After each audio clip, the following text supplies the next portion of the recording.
Hi, I'm Sophie Snyder, and this is my language learning log number 3. So for this language learning log, I'm going to be writing for 3 minutes in Spanish, talking about my day and what I ate and what I did and just like things like that in my notebook, and then showing that as evidence after. So my first SMART goal is to write for 3 minutes in Spanish, don't stop, and make sure I write for the full 3 minutes about my day, talking about what I ate and what I did and certain things like that, maybe even talking about what I did yesterday or something. And then I want to do that by 11:59 p.m. on June 4th. So the reason I chose this goal was because I think that more simpler things that include simpler vocabulary for me is going to be way more beneficial, because I'm definitely not proficient. I'm not fluent in Spanish, and so I wanted to pick something that was really attainable for me and something that would actually really help me. And I think that practicing just like basic wording and basic things like talking about food and stuff like that, which I'll be talking about, is really beneficial because that's something that's really necessary out in the world. So I feel like this is really attainable for me. My second SMART goal is to write down any words that I either didn't remember how to say in Spanish, or something that I wanted to say, or maybe something that I said wrong, and then look at the definitions, figure out how to say it right, and then try to memorize these words by June 4th at 11:59 p.m. I chose this goal because I know that a lot of times when I'm writing, I can't remember what I'm trying to, the like translation into Spanish, and it's really frustrating because it's like then I either just won't say the sentence at all, or I'll go back and erase it and start over, and I can't really say what I really mean. So I think that looking up these new words will really help me and expand my vocabulary, and especially because they're such like basic phrases and things that are really helpful. I think this will be really beneficial to me. So my first strategy for both of these goals is to set a timer for 3 minutes on my phone and then write for those 3 minutes. Making sure that I don't stop, making sure that I don't go back. I just want to see how I write and write for those 3 minutes. A lot of times I either, when I have a goal of writing in Spanish, I'll just like go under it. I'll write for like a minute or even 30 seconds and get frustrated. So I think that setting a timer for 3 minutes will really keep me accountable, and will make sure I really do this.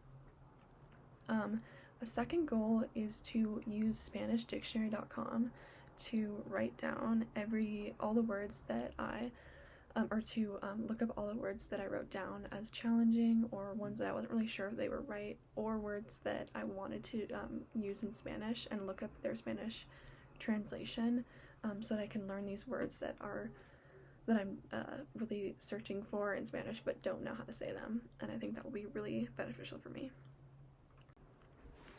So a weakness I have in writing is that I often get I often stay within the words that I already know, and I don't try to really expand my vocabulary a lot. I generally just like repeat myself a lot in writing, and I don't try to learn new words, even if it makes my writing like not as good, or like I'm not even able to like really convey what I'm trying to say, because I really just get attached to the same words. So that's definitely a weakness that I have, and something I'm gonna really have to challenge myself to overcome. A strength that I have in writing is that I kind of enjoy memorization, weirdly. I find like if I have a set of words that I'm trying to remember or try to learn and memorize, I think it's kind of fun to be able to like go from not knowing it at all and then memorizing it and then having like this new set of knowledge. I kind of enjoy doing that, so I think that'll really help me being able to learn these new words that I'm gonna have to write down, and I think that'll definitely just help me achieve my goals for sure. Well, as evidence of my goals, I'm gonna show my language learning log. I know that I'll have achieved this goal if I did successfully write for 3 minutes, and I did write a couple of new words down that I didn't know, that I forgot how to say. Dr. Barkow in 2007 on page 42 said, when talking about the best strategies and the best ways, the most beneficial ways to learn language through writing, said, the reading and writing tasks and activities used should be meaningful, relevant, and varied in terms of content and genre. Finally, teachers should be explicit about the goals of the learning and assessment tasks they use. Provide learners with clear goals and strategies to make writing tasks manageable and allow students choice. So this passage, they also were talking about having varied content and varied genres when you're writing, and also providing like clear goals for yourself and strategies as the best ways to learn language through writing. So I think this really lets me know that my goals are really beneficial to me and effective, because I chose to talk about what I ate, what I did, what I like to do, like just a very large and kind of set of things, and they think that's the one of the best ways to learn language in writing. And then another thing was setting like really precise goals and strategies to achieve this and making them attainable. And because I said like writing for only 3 minutes and talking about like more basic things, I know that these are really attainable and they're also really precise, and so that gives me a lot of like comfort that that these goals are really going to help me and they're beneficial.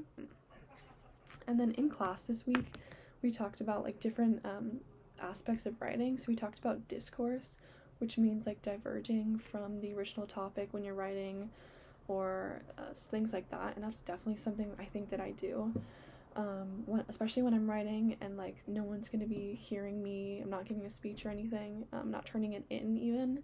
I tend to diverge from the topic a lot because I get like bored, or I just can't remember like enough words to talk about that thing. Another topic we talked about was orthography, which is spelling. Definitely something that I need to work on. A lot of times I forget like the the language accent mark on the N, things like that, and I do not really work on my Spanish spelling, which is something I need to work on. So I'll show you my language log now. So this is it. I was able to write for the 3 minutes. I actually exceeded the 3 minutes, which was interesting. And I said like, el día es un más o menos triste y bueno, del yo comer frutas bebé, which means like fruit juice, un chocolate y huevos. Yeah.